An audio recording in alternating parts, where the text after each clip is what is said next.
గురుగారు ఈ దేవునికి చింతలు ఆయన చేసేది అమ్మాయి వస్తే అమ్మాయి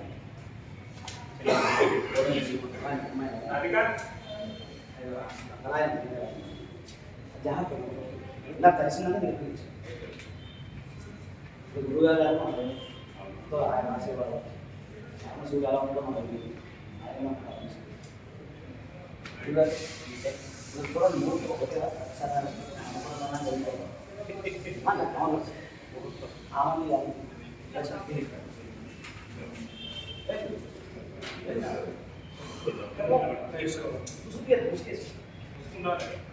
ఇది గురువు గారికి ఆయన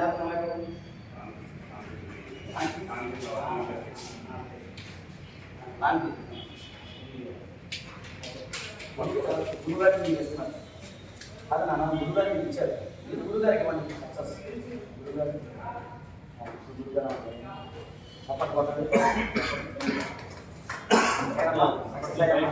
గురుగారు ముక్క చేద్దాం మా చాలా వాళ్ళకి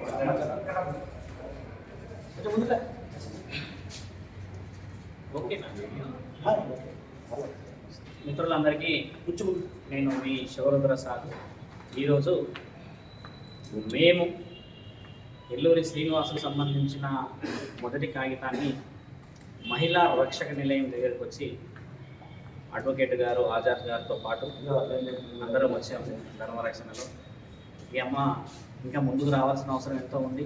చాలామంది ఆడబిడ్డలు బయటికి వస్తున్నారు ఈ మధ్య. అంటే దానికి సనాతన ధర్మం మన అందరం ఉన్నామన్న ధైర్యంతో. కాబట్టి ఈ అమ్మని చాలామంది తప్పుదో పట్టినట్టుగా మాట్లాడడం కూడా నేను నిర్ధారణ చేస్తాను.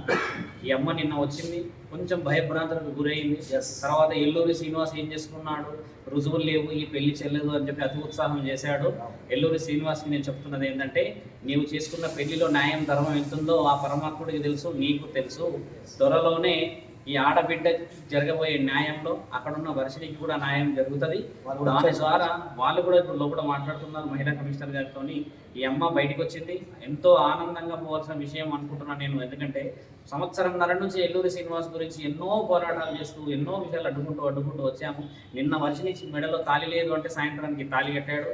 మీదకి నాకు నిన్న సాయంత్రం వచ్చిన విషయం ఏంటంటే, చాలా మందికి నేను మంత్రాలు తంత్రాలు చేతబడిలో క్షుద్ర పూజలు చేసేసి మిమ్మల్ని ఇబ్బంది పెడతాను అంటున్నాడంట. మీడియా ముఖంగా చెప్పాల్సిన విషయం ఏంటంటే, ఆయన గారికి ఏ పూజలు రావు, ఆయనకి క్షుద్ర. ఊరి నుంచి నాకు సుమారు 15 ఫోన్లు వచ్చాయి. వాళ్ళందరూ చెప్పిన విషయాలు కూడా మీ అందరికి చెప్తున్నాను నేను. ఆయన గారికి ఏమీ రాదు. మీడియా ముఖంగా అందరికి చెప్తున్న విషయం ఏంటంటే, ధర్మమే. మీరందరూ ధర్మానికి ముందుకు రావాలని కోరుతున్నాము. ఈ అమ్మాయి ఈరోజు బయటకు వచ్చినందుకు ఆ అమ్మాయికి న్యాయం జరగాలని ఆజాద్ గారు ముందుకు వచ్చారు. మేము కాగితాన్ని కూడా ఇచ్చాము, మహిళా కమిషనర్ గారు కాగితం ఇచ్చాము. ఇది ఇక్కడ నుంచి తదుపరి నిర్ణయాలు ఎలా పోతాయనేది కూడా అన్ని విషయాలను చేరవేరుస్తాము. మీరందరూ ధర్మం వైపు నిలబడాలని కోరుతూ శివరుద్ర సాధు. చెప్పండి అది చెప్పకుండా చూడ అక్కడ అది ఇచ్చేసేది చెప్పండి. ఈరోజు మీరు ఎలా జరిగింది, ఎంత హ్యాపీగా మా వర్క్ ఎలా ఉంది, మా గురువుగారు ఎంత సపోర్ట్ చేస్తుంది? ఈరోజు నేను మహిళా పోలీస్ స్టేషన్ మహిళా కమిషన్ గారి దగ్గరికి వచ్చేది. చెప్పండి.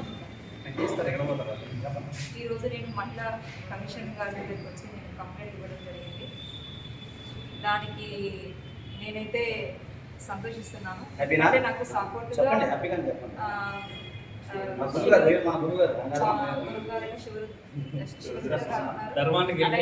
మా అడ్వకేట్ గారు సీనియర్ అడ్వకేట్ గారు ఆజాద్ గారు ఉన్నారు. వీళ్ళ సమక్షంలో నేను ఈరోజు కంప్లైంట్ చేయడం జరిగింది. అలాగే నాకు ఫస్ట్ నుంచి సపోర్ట్గా ఉన్న మా మామయ్య అయిన లక్ష్మీనారాయణ గారు, అలాగే మా అన్నయ్య అయిన రాము అన్నయ్య, వీళ్ళ సహకారంతో నేను ఇక్కడ దాకా వచ్చాను. ఇంకా ముందుకు కూడా నేను వెళ్ళాలి.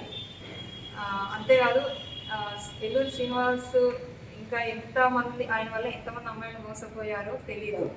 వాళ్ళు తొందరలోనే బయటకు రావాలి.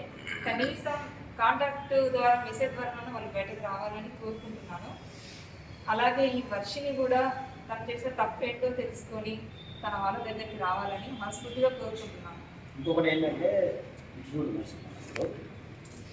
స్వామీజీ ఆమె సపోర్ట్ మనకి ఒకటి ఏంటంటే, ఇప్పుడు వర్షిని వాళ్ళు కూడా వచ్చారు. వాళ్ళు కూడా బాగా మేడం కమిషన్లో ఉన్నారు.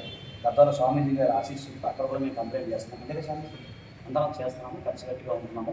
దీంట్లో ఎలాంటి నెక్స్ట్ మీకు మీడియాకి సంబంధించిన ఉంటే మళ్ళీ ఎప్పటికప్పుడు అప్డేట్ ఇస్తాము. అన్ని ఎవిడెన్స్ కూడా కమిషన్ వారికి మేము సమర్పించడం జరిగింది. కమిషన్ వారు మా కేసుని తీసుకున్నారు, అంతే కదా, తీసుకున్నారు. ఫర్దర్గా లీగల్గా వెళ్తున్నాం.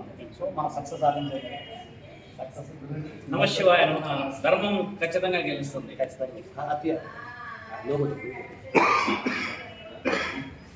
కలిసి సార్